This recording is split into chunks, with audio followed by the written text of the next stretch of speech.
But Hitler was moving at a pace Stalin could not imagine. On December the 18th, 1940, he issued War Directive number 23. The German Wehrmacht must be prepared before the ending of the war against England to crush Soviet Russia in a rapid campaign. The invasion date was set for May 1941. But behind the order lay uncertainty. 18th of December 1940. I'm convinced that the Führer himself does not know how it will turn out. He's very concerned at the lack of clarity as regards the strength of the Russians. Hopes for an English surrender. Does not think America will enter the war.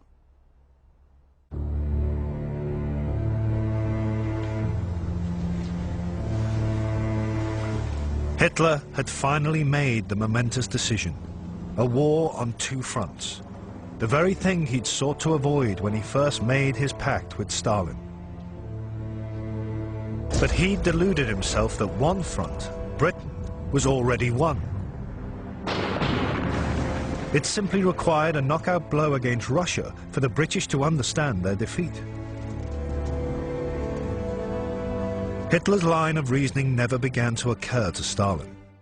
He believed that Hitler either had to beat Churchill or make a deal with him before he could think of turning against Russia.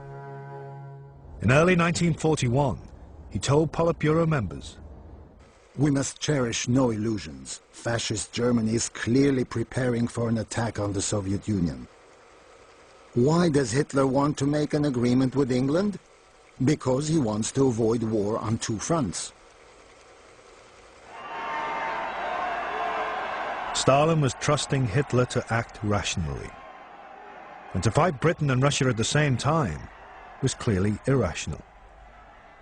But Stalin failed to realize that despite their similarities, there was one profound difference between him and Hitler, which made his perfect logic irrelevant.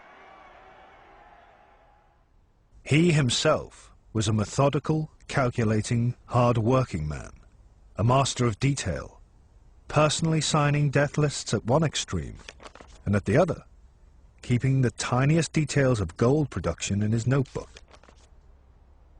Hitler, by contrast, was at heart an idle dreamer. He once described why he'd loved the mountains of Obersalzberg. When I go to Obersalzberg, I'm not drawn there merely by the beauty of the landscape. I feel myself far from petty things. My imagination is stimulated. When I study a problem elsewhere, I see it less clearly. I'm submerged by the details. By night at the Berghof, I often remain for hours with my eyes open, contemplating from my bed mountains lit up by the moon. It's at such moments that brightness enters my mind.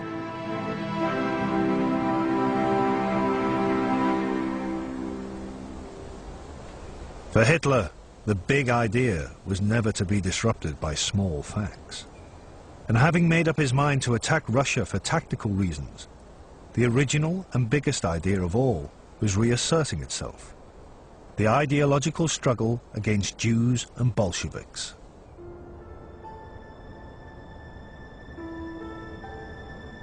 Throughout 1940, Hitler had hardly mentioned the Jews. But on January the 30th, 1941, in his traditional speech marking the anniversary of the Nazis' rise to power, he repeated a chilling threat he'd first made before war broke out. Wenn es dem internationalen Finanzjudentum in und außerhalb Europas gelingen sollte, die Völker noch einmal in einen Weltkrieg zu stürzen, dann wird das Ergebnis nicht die Bolschewisierung der Erde und damit der Sieg des Judentums sein, sondern die Vernichtung der jüdischen Rasse in Europa.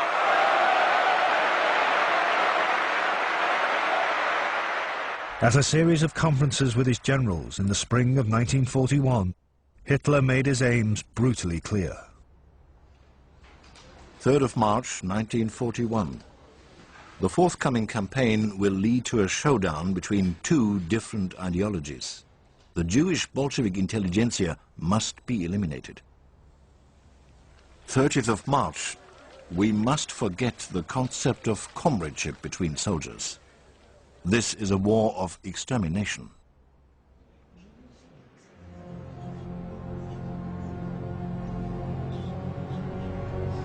While Hitler planned his annihilation, Stalin still believed he had at least a year to prepare.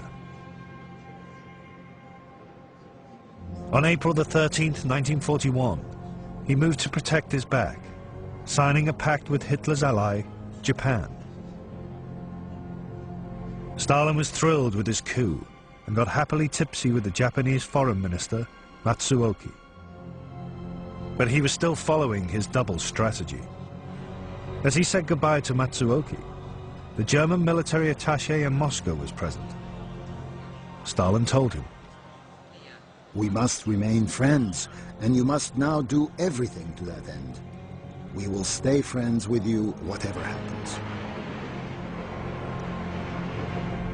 But Stalin knew such long-term friendship was a fantasy. Soon after, he told graduates of Moscow's military academy, "There will be war, and the enemy will be Germany." but that war would not happen yet. Up until this point, Stalin's reasoning was irreproachable. He'd foreseen the eventual conflict with Germany and was steadily preparing for it. But a bizarre twist would now propel him into his own huge delusion. In April 1941, Stalin received his second letter from Winston Churchill. Like the first, it would have an electrifying effect on his duel with Hitler.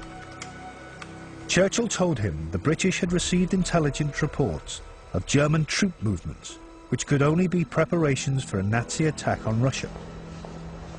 Stalin was instantly suspicious, not of Hitler, but of Churchill.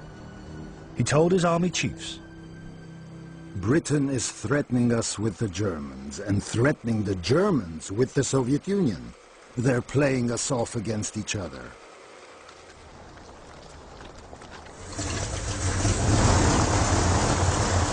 Then on May the 10th, 1941, in one of the war's strangest moments, Hitler's deputy, Rudolf Hess, took off from Germany in a Messerschmitt fighter, flew across the North Sea, and parachuted to the ground in Scotland. At that time, Stalin's assistant, present at his key meetings, was Yuri Chudayev, who noted down and later typed up everything Stalin said.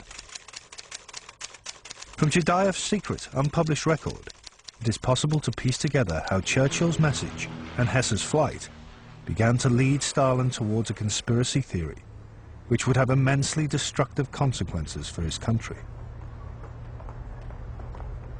3 days after Hess landed, Chudayev recorded the interpretation Stalin gave of these two events. On the one hand, Churchill sends us a personal message in which he warns us about Hitler's aggressive intentions. And on the other hand, the British meet Hess, who is undoubtedly Hitler's confidant. What is the conclusion then? Apparently, when Churchill sent us his personal warning, he believed that we would activate our military machine. Then Hitler would have a direct and fair reason to launch a preventive crusade against the Soviet Union.